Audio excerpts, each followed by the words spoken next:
here's how you use the new evidence script when you're on as an LEO. So basically, you want to come down to this locker over here. When you come over here, you want to make sure that you grab the UV flashlight. At the moment, there isn't an icon for it, but that's fine.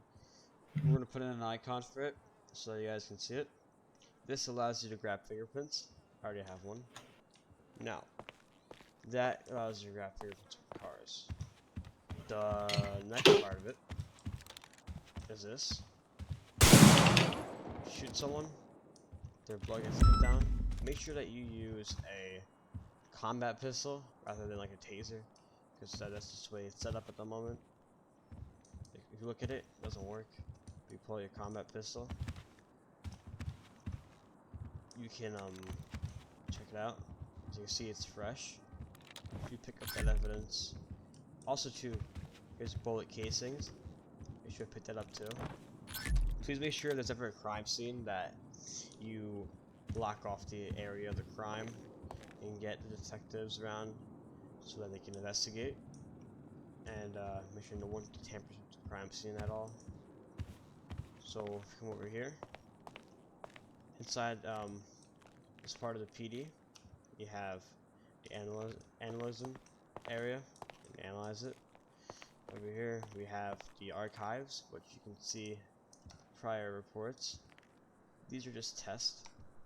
They're not going to be here when you guys get on, so delete them. Make sure you don't delete it. This will be part of your case building against someone who has committed a crime. Let's say someone's robbed a jewelry store. You want to use the evidence that you get from there. Make sure you have that. You put that in your doc. You're gonna submit it to the DA and make sure that it's good enough to prosecute, for the prosecutors to prosecute that person and convict them.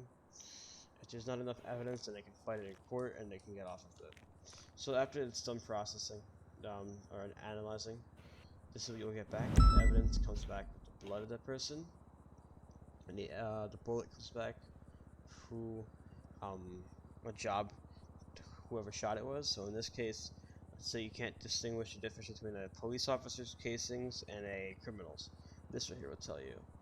So that's how you do that. And you want to go grab this. You come over here, you just view it, and then the documents right here. Last but not least, the final part is the fingerprints in the car. So if you come down over to the car, any car, it doesn't matter which one you're in, someone gets inside of it, their fingerprints are going to be in it, unless they have gloves on. If they don't have gloves on, then they cannot, you won't be able to find their fingerprints, which is kind of cool. So hop in,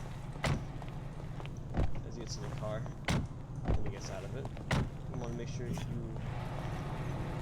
put your UV flashlight in the slot where you can use it. You get that button, in this case it's number 2, and you collect that evidence. Now, you are good to go. So you get back to your little analyzation room. Oh, I locked it.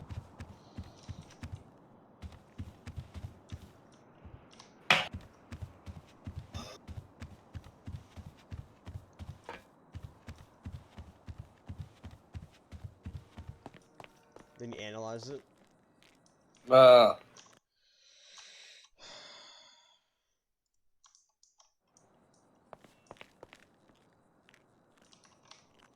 And here you go.